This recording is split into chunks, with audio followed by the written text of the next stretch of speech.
यह मंदिर 210 मीटर यानी करीब 700 फीट ऊंचा है। यानी इसकी ऊंचाई अगर आप देखेंगे इस मंदिर की जो बन रहा है, मंदिर की ऊंचाई देखिए, इस मंदिर की ऊंचाई है करीब 700 फीट। अब आगे 700 फीट क्या होती है बॉस, कुछ अच्छे एग्जाम्पल से समझाओ। मतलब 70 मंजिला इमारत के बराबर। और इसको और सरल भाषा में समझना हो तो 3 कुतुब मीनार, उसको अगर आप एक के ऊपर एक खड़ा कर दीजिए, 3 कुतुब मीनार को, एक कुतुब मीनार, इसके ऊपर एक कुतुब मीनार और इसके ऊपर एक कुतुब मीनार, ये 1 कुतुब मीनार, 2 कुतुब मीनार, 3 कुतुब मीनार जब खड़ा कीजिएगा तो बनेगा एक भव्य मंदिर। इतना ऊंचा बन रहा है। मंदिर को इतना ऊंचा बनाने की वजह यह है कि इसके सबसे ऊंचे शिखर से पूरे ब्रिज के दर्शन किए जा सके। ब्रिज का यह पूरा इलाका मंदिरों, नदी, तालाब, जंगल, पहाड़ियों से भरा पड़ा है। इस पूरे इलाके में भगवान कृष्ण की लीलाओं की बहुत सी कथाएं जुड़ी हुई हैं। इसलिए मंदिर प्रबंधन ने तय किया कि मंदिर को इतना ऊंचा बनाओ ना कि ब्रिज के इलाके जैसे वृंदावन, मथुरा, गोकुल, बरसाना, नंदगांव और इसके आसपास के इलाकों को एक जगह से देखा जा सके। और ब्रिज के इलाके से गुजरते लोगों को भी यह मंदिर दूर से ही दिखाई देगा। आने वाले कुछ दिनों में मथुरा के आसपास यमुना एक्सप्रेसवे से गुजरते हुए आपको यह मंदिर साफ साफ दिखाई देगा। आप में से बहुत सारे लोगों के मन में यह सवाल आ रहा होगा कि यह मंदिर कब तक तैयार होगा। इसके बारे में आपको आगे बताऊंगा और मंदिर की खासियतें भी बताऊंगा। पहले इस मंदिर की भव्यता और ऊंचाई के बारे में आपको इस मंदिर की तुलना दुनिया के दूसरे पवित्र इमारतों और ऐतिहासिक इमारतों से करके बताता हूं। जैसा मैंने आपको बताया कि वृंदावन में बन रहे सबसे ऊंचे चंद्रोदय मंदिर की ऊंचाई 210 मीटर है। यानी यह मंदिर दिल्ली में मौजूद कुतुब मीनार से 3 गुना ऊंचा होगा।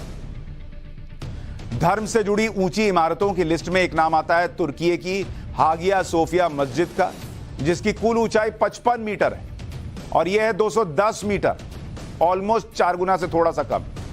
दूसरी इमारत है आगरा का ताजमहल, इसकी ऊंचाई है 73 मीटर। इसके अलावा लंदन की सेंट पॉल कैथेड्रल चर्च है, उसकी ऊंचाई है 111 मीटर, उससे ऑलमोस्ट डबल से बस थोड़ा सा कम होगा यह मंदिर। लंदन के इस चर्च से भी चंद्रोदय मंदिर करीब 100 मीटर ऊंचा होगा। आप सोचिए, तो आप देखिए यह मंदिर है और इसके बगल में हमने 3 कुतुब मीनार एक के ऊपर एक खड़े कर दिए हैं, तब जाकर यह मंदिर के बराबर पहुंचा और बाकी तो बहुत ही नीचे।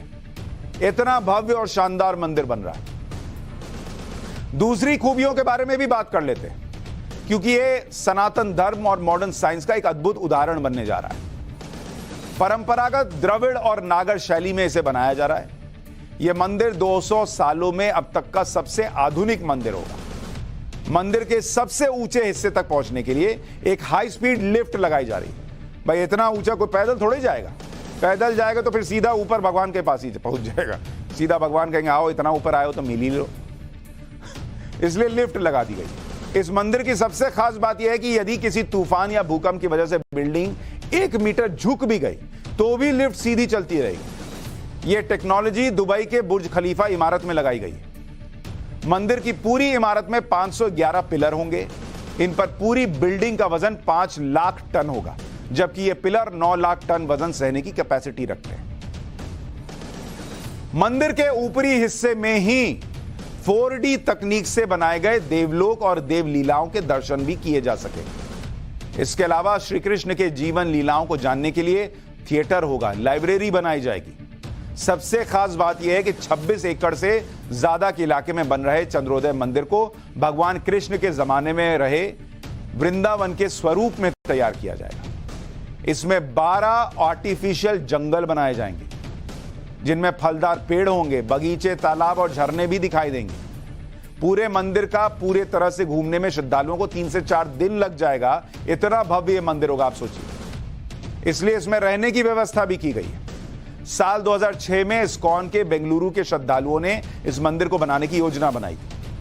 इसके लिए दुनिया भर की कई कंस्ट्रक्शन कंपनियों और इंजीनियर्स को शामिल किया गया और करीब 8 साल की तैयारी के बाद साल 2014 में इस मंदिर की नींव रखी गई। इस मंदिर को बनाने का टारगेट 2022 तक रखा गया था, लेकिन कोरोना की वजह से इसमें 2 साल की देरी हो गई।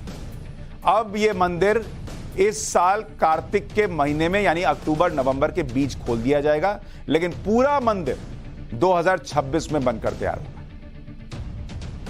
इस मंदिर को बनाने में 700 करोड़ रुपए खर्च होंगे। 700 करोड़ रुपए, सोचिए कोई छोटी मोटी बात नहीं।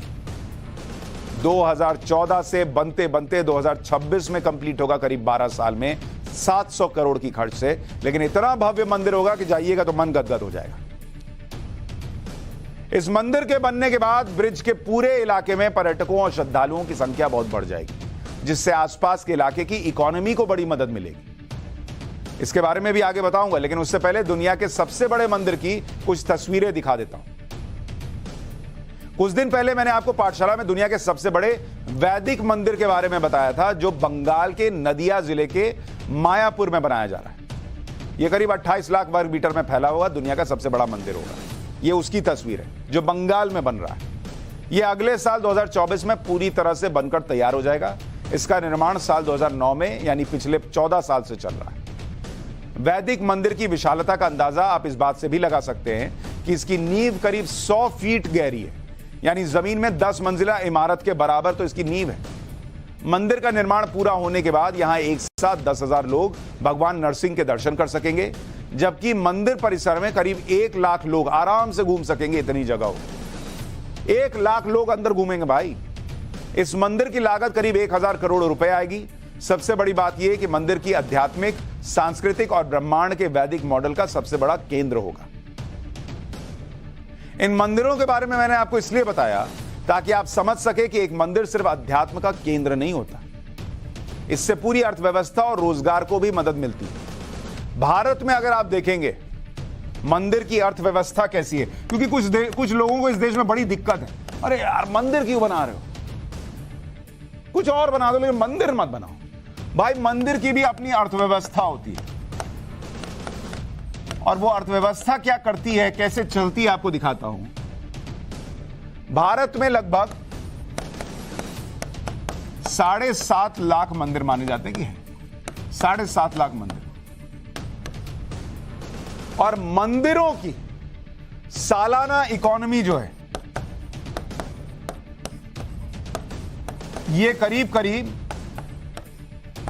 2 लाख करोड़ रुपए की, 2 लाख करोड़ रुपए। अब आप सोचिए कि कितने लोगों का घर इस मंदिर वाली इकोनॉमी से चलती है। अगर सिर्फ 6 मुख्य मंदिरों की बात करूं, उसकी कमाई जो है कैश में 24,000 करोड़ रुपए बैठती है। 24,000 करोड़ हर साल, सालाना। अब आप सोचिए, कर्नाटक के जो मंदिर है उनसे सिर्फ टैक्स का कलेक्शन 80 करोड़ रुपए का आता है।